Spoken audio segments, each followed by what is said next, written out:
meet Professor Gloop, the big on science guy. Today, we continue learning about electricity. Come on, you are going on a trip with me in my time machine. We are going to find out the history of energy.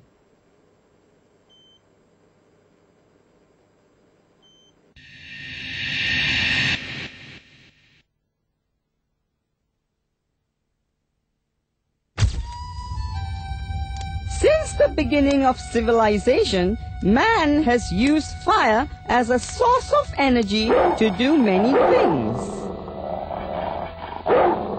Yep, fire was the means by which forests were cleared to make way for new settlements and the planting of crops for agriculture. The people at that time, geez, they do not look very much like us, do they? Well, they used fire to brighten the darkness of the night, and they used it to cook their food. Uh-oh, this guy is going to need a really big fire. However, as time went on and people became smarter, other sources of energy were discovered. The most important being electricity. You know, electricity made life easier and more comfortable for everyone. It became easier to light up dark areas, and because there was electricity, people began to invent appliances and machines that worked on electricity.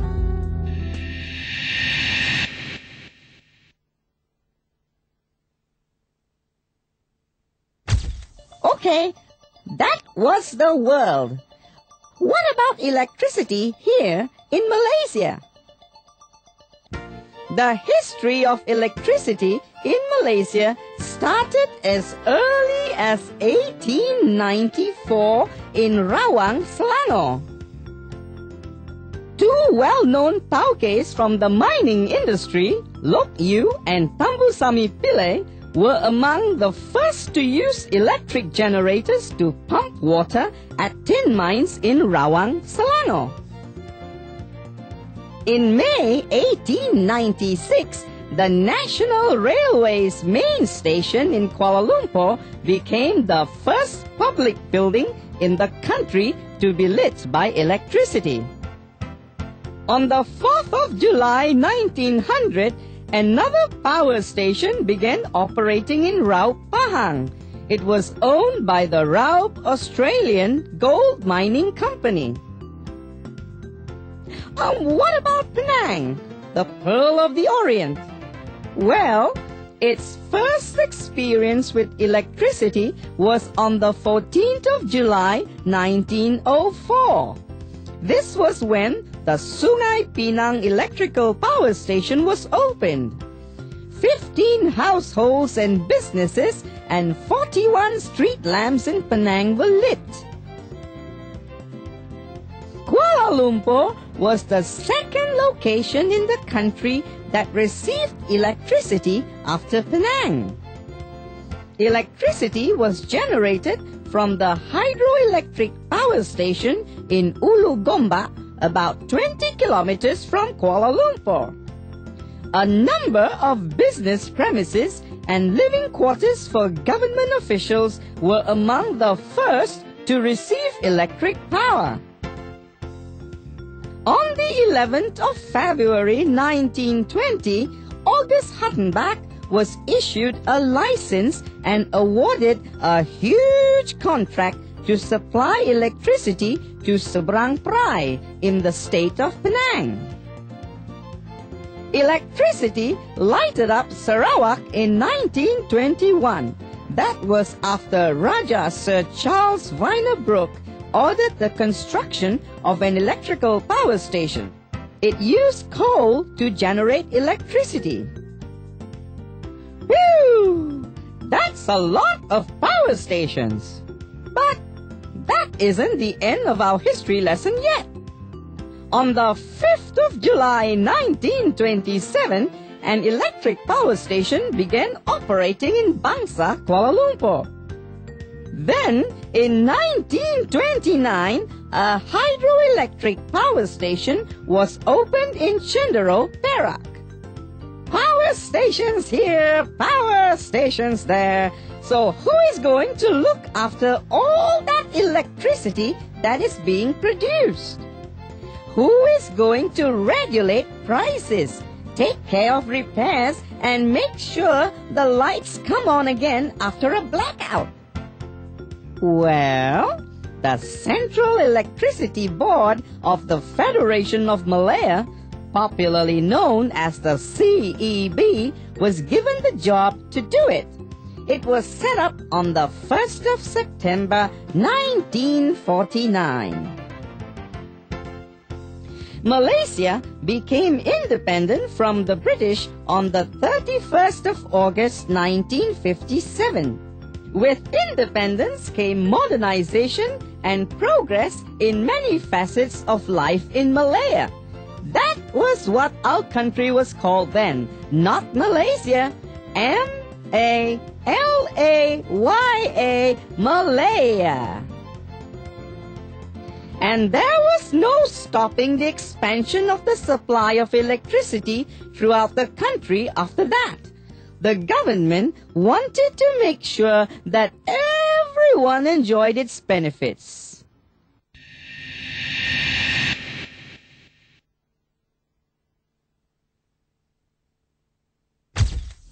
Let's learn more about electricity. Let's see. Oh yes, the Sultan Salahuddin Abdul Aziz Electric Power Station.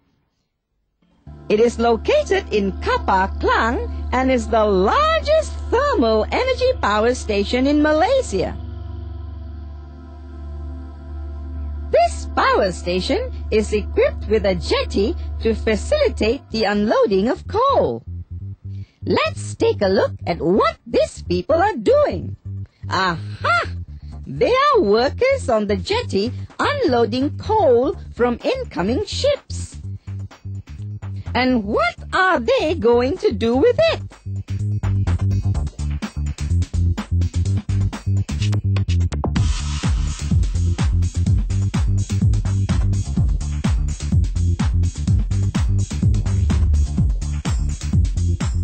Well, they place the coal on conveyor belts to be taken to the coal field. And where does it go to after that? I think it is taken to a storage facility or bunker slots where it is processed to reduce dampness. These are the coal bunkers that are found at the station. Anyway, the coal is not going to stay in the bunker slots forever. It has to go somewhere else. From the bunkers, the coal is channeled through feeders to a grinder. It is then sent through pipes to a furnace for the burning process. During this process, the heat that is given out will heat up the air and produce steam. The steam causes the turbines to turn, resulting in the rotation of the generator. The coal that has been finely ground is full of chemical energy. So, when it is placed in the furnace to be burned, it releases heat energy. The heat energy will heat up the water in the pipes until it turns to steam. Steam has potential energy and is able to rotate the turbines. When the turbines begin to turn, they produce kinetic energy, which gets the generator going to produce electricity. Gas, which has chemical energy, is then sprayed into the burning chamber.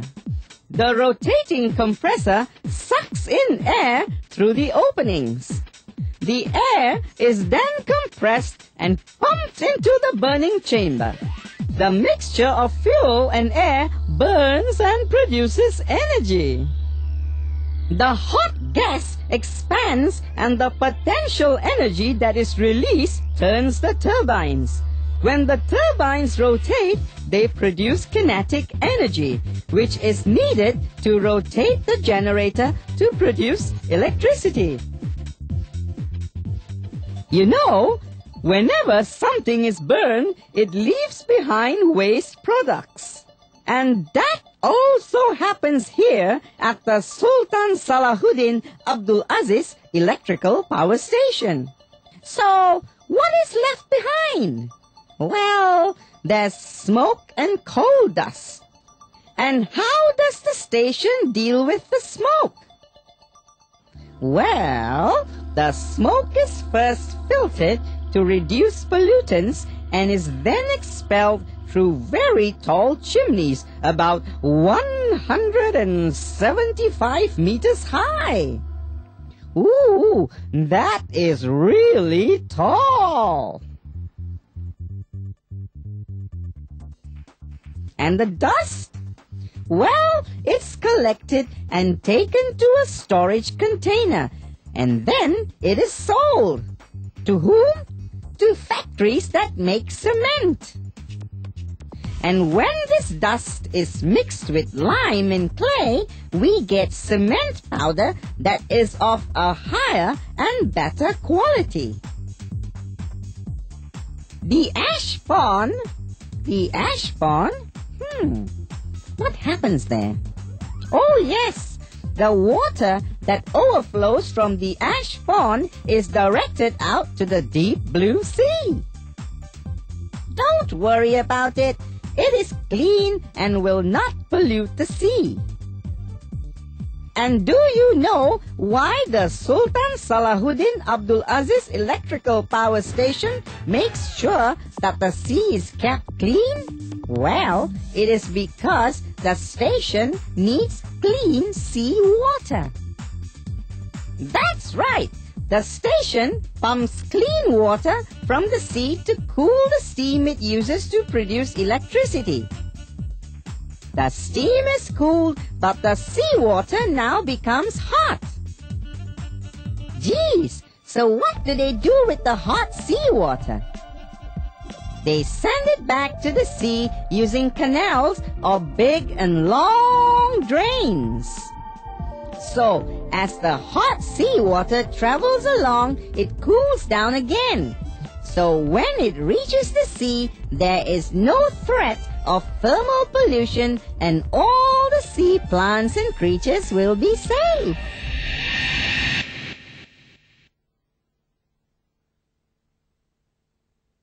Let's talk about hydroelectric generators. A hydroelectric generator uses water power to turn its turbines. And just how do we get this power? Well, the potential energy from water is harnessed by building dams across a river or stream high up on a hill or mountain to stop the water from flowing. Do you know the names of any dams? I do.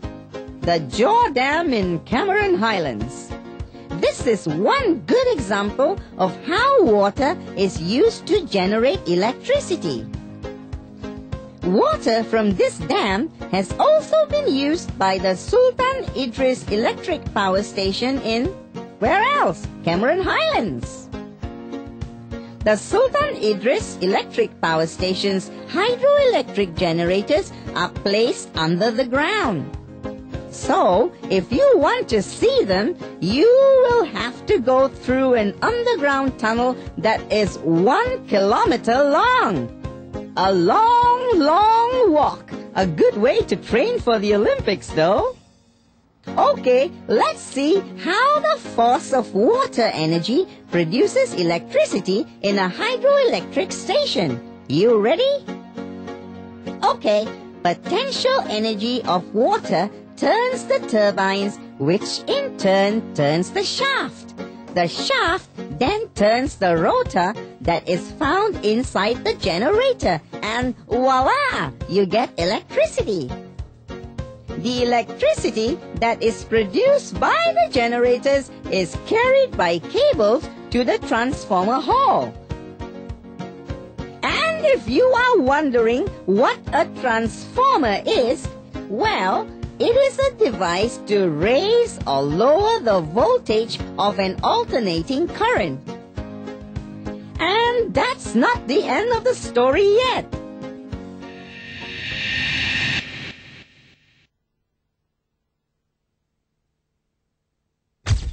The water that is collected in the dam has potential energy that will change to kinetic energy when it is pumped through the tunnels to the power station. The energy from the water will rotate the turbines and generate kinetic energy, which will cause the generator to rotate to produce electricity.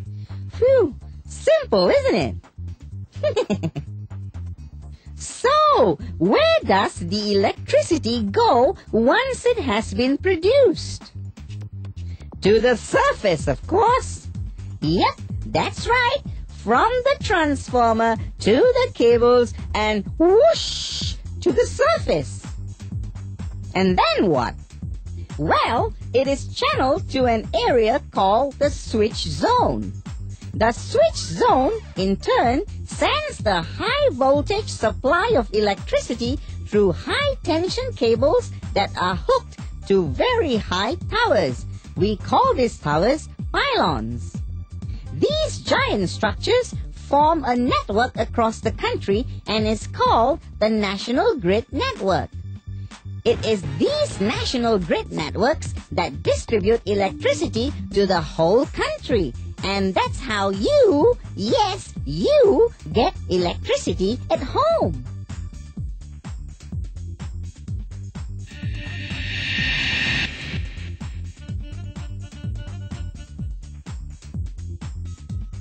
Coming back to power stations. Did you know that most thermal or hydroelectric power stations generate alternating currents at 20 kilovolts? Of course you didn't know that. You're not supposed to know that, because if you did, I'd be out of a job. Just kidding. After that, the voltage of the alternating current is raised by the step-up transformer to a staggering 275 kilovolts. This is done to minimize the loss of electricity as it travels over long distances. The switch zone will channel this high voltage supply through the national grid networks. The huge high tension cables or power lines strung from the pylons will carry the electricity to the main substations. Okay, don't fall asleep just yet. There's more. At the main substations, the voltage is lowered by the step-down transformer to 240 volts for use at home or 415 volts for industrial use.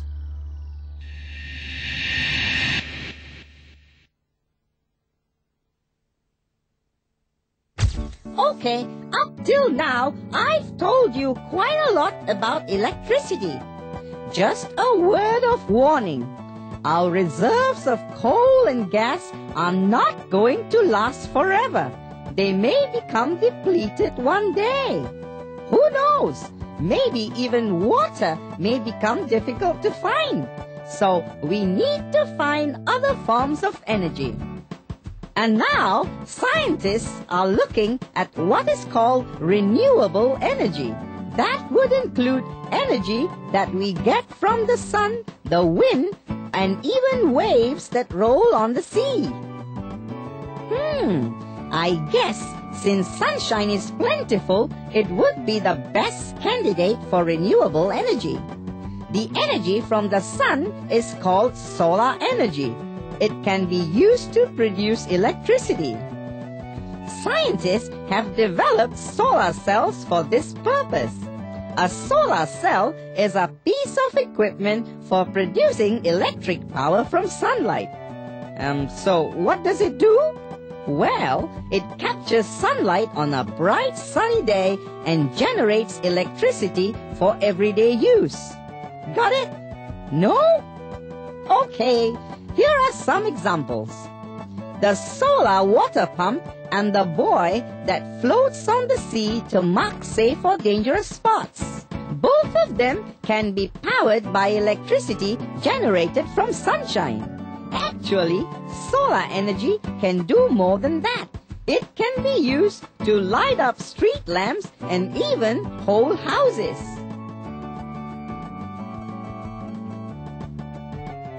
Woo-wee! Sunshine! Sunshine! Solar energy! Electricity! What would we do without it? It's magical, isn't it?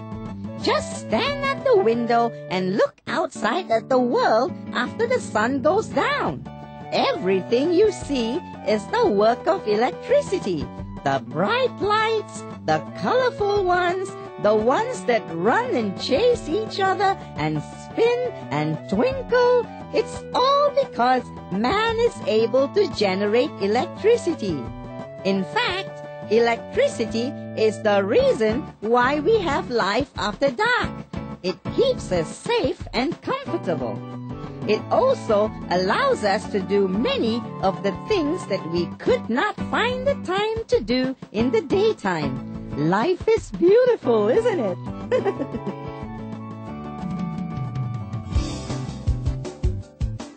So, that's it for electricity. Remember, electricity is a wonderful friend, but a terrible enemy. Always be careful when you handle electrical equipment. Never touch them with wet hands. Never try and repair electrical circuits or equipment unless you have been trained. One more thing before I sign off. Save electricity. Turn off lights and electrical appliances when you are not using them. Waste not, want not. Bye.